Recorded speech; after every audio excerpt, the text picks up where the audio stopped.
why you can't stop burping, the hiatal hernia connection. Burping is totally normal until it becomes excessive or persistent, and then it's not, and there's a variety of root causes. You can have bad bugs in your gut, you can have diaphragm imbalance, you can have slowed digestion. We'll go into why that happens. Certain dietary habits can cause this, in addition to postural distortions. So let's dive deep and see what this connection is. I've certainly met so many patients who are so disrupted in their life by constant burping. And you know, it doesn't maybe sound like a big deal until it's like, and what they do is, because they don't want to burp out loud, because it starts to become not only socially unacceptable, but it just takes more effort to do that. People swallow their burps, and you may know people like this if it's not yourself, and you sort of see them swallowing and moving a little bit in a not quite normal manner, and they're just swallowing this air that just keeps coming up and coming up and coming up, and it's not only distracting, it's disturbing. And it has a deeper root cause that really needs to be addressed. So one is gastric distention, which is gastric just refers to your stomach. So your stomach gets over distended.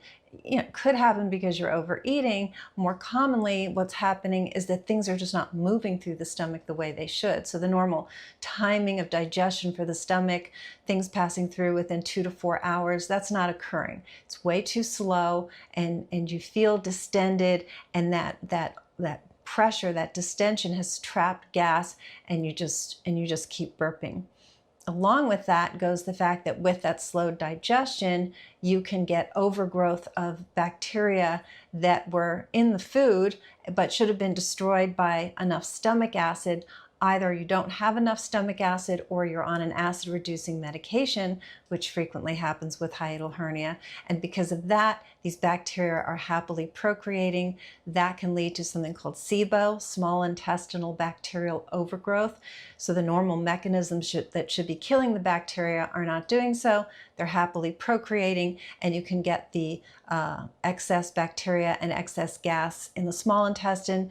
And dysbiosis, which is an imbalance of the good and bad bacteria in the lower colon, creates a lot of gas that can also cause this. So then we go to something called supra, meaning above, supragastric, above the stomach. All this means that it's a type of belching or burping that doesn't involve the stomach, and it's where air is sucked directly into the esophagus, and then it is expelled, and that is very associated with people who have acid reflux and hiatal hernia. So these two are very associated, which is why somebody has a lot of burping, they want to delve deeper and see why, so we can optimize their gut function before things get worse and create deeper problems. So hiatal hernia is mechanically disposed to creating burping because we have a very interesting pressure gradient that happens within our gut, and it's this pressure of moving everything from up to down. And of course, a burp is the wrong way, right? It's coming from down up. But in normal function, there are valves in your esophagus called sphincters. They open when food and drink is approaching. They close when it passes, but they don't just close, they close with a downward pressure. And so the esophagus has 2 locations for this downward pressure. The diaphragm itself has a location that cinches off that esophagus and pushes things downward. The diaphragm movement on its own is doing that a bit. And then there's where the esophagus meets your stomach. There's a valve there, again, exerting downward pressure. So these are all called anti-reflux barriers. And it's not just reflux of acid, as we tend to think of reflux, but it's reflux of air as well. So with a hiatal hernia, that stomach has moved above the diaphragm. And as soon as it's done that, it is broached or breached the barriers within the diaphragm and the lower esophagus, because there's the pressure gradient in the abdomen, diaphragm down, is a positive pressure, again, pushing everything down. But in your chest, you have a negative pressure, so things can come up easier. So it's very interesting how it has to do with pressure. But it does. Okay, so what causes too much pressure down below?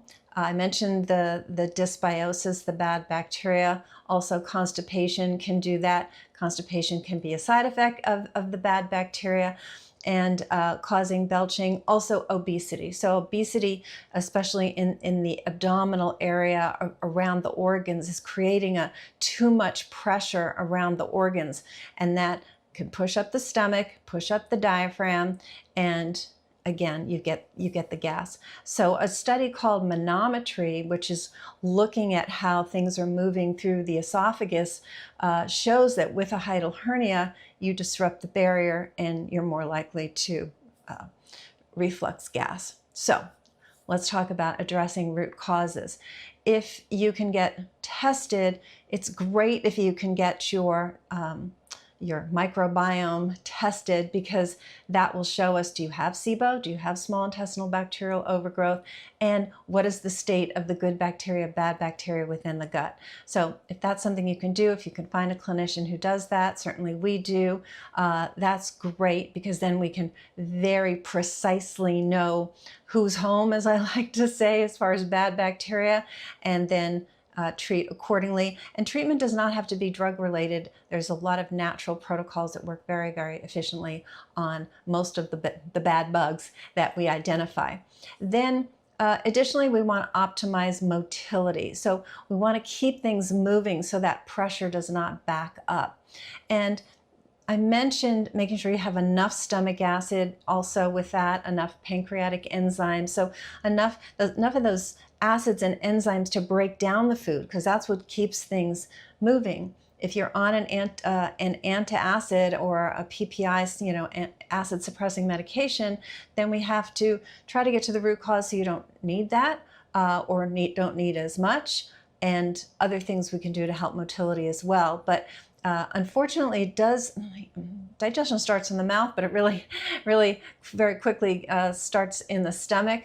And I mean, you chew, so that's the beginning of digestion, but then the esophagus is just a passageway of moving things down, and digestion really begins in the stomach. And if at that first stop, you don't have enough of what is required to engage optimal digestion, then digestion is going to be compromised all the rest of the way down your colon, and that's unfortunate. So we really want to make sure we have enough acid, but not too much. And it doesn't ever tend to be too much acid. It's more the fact that acid is supposed to be within the stomach, and that extra pressure on the stomach can bring the acid up.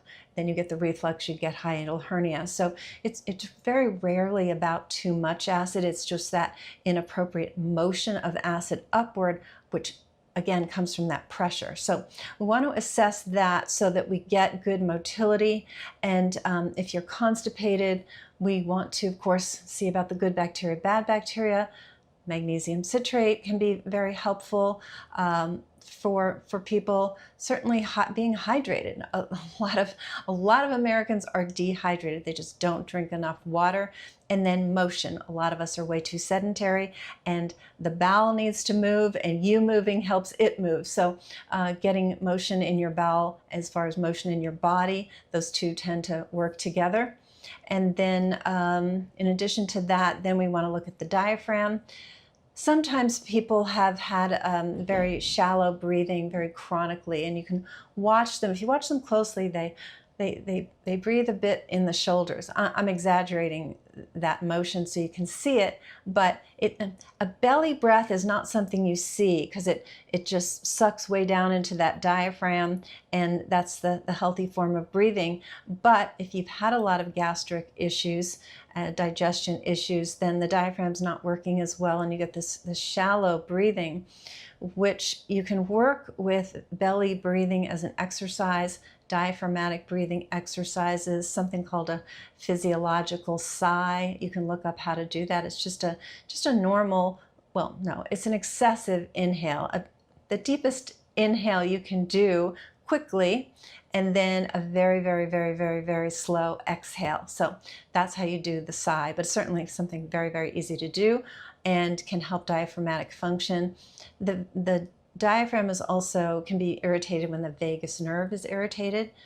And we should mention when the vagus nerve is irritated, your entire digestive tract can be irritated. So there are certain vagus nerve exercises. The physiological sigh I just mentioned is one. Box breathing or diaphragmatic breathing, just holding the breath. So taking an inhale, holding the breath, slow exhale, holding it out. You can look up box breathing. That's essentially what it is. These are very easy things to do, but they can really help train the diaphragm. What else? So from a postural standpoint, we have people that are very hunched these days, right? We're looking at our phone, looking at our laptop, and we've got that C curve happening, the head here very much weighting everything forward. And that hunched posture doesn't allow for good breath to come in. So working however, whether it's with a physical therapist, it's with a chiropractor, it's just getting stronger in that area. And you'll know if you're that hunched posture person. And there's a lot you can do to strengthening the muscles of the back because you're curving forward. So everything's drawing you forward. So we want to bring you back, right? Shoulders back, back erect. These things can go a long way, actually, to allowing the nerves that go to your stomach and go to your diaphragm to function better, because there is a correct posture and an incorrect posture, and unfortunately, the posture of today tends to be very, very compressing to the stomach and the diaphragm, and it's not healthy. So that's certainly an easy thing you can do. And then from a dietary standpoint, sucking through a straw will bring more air in. Chewing gum brings more air in a bad way, leading to more burping. Fast eating, a lot of us are guilty of eating too fast, and you're inhaling a lot of air as you're doing that. Think like the Italians, the 3-hour lunches. I know we don't have that time, but just that slow chewing very well, swallow, place your fork down, chat with somebody for a moment, another bite, just slow it down. These are simple lifestyle changes you can make.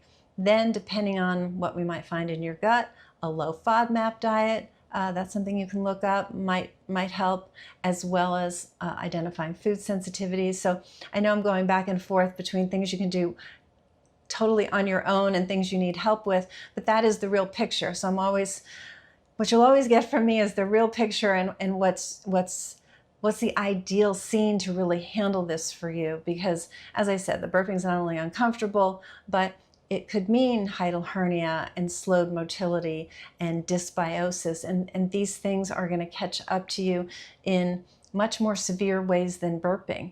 And they set you up for pretty much every disease you're trying to avoid, not just the condition of hiatal hernia and acid reflux and the problems that can cause, but heart disease and diabetes and cancer and autoimmune disease and dementia. All of these things are, and mood issues are all associated with dysbiosis, having gut bacteria that are not balanced the way they should be. So this can really extend into every facet of your life and health. And the good news is it's not that hard to fix. So I hope you enjoyed this and it provided you with some valuable information. If it did, consider liking and subscribing to the channel. We appreciate that. It allows more people to see this information so that they can have the ability to choose for themselves and know more about their health and know what their options are other than just sort of putting up with things. And I appreciate you. Oh, send me a comment. I love answering your comments, and we'll talk soon.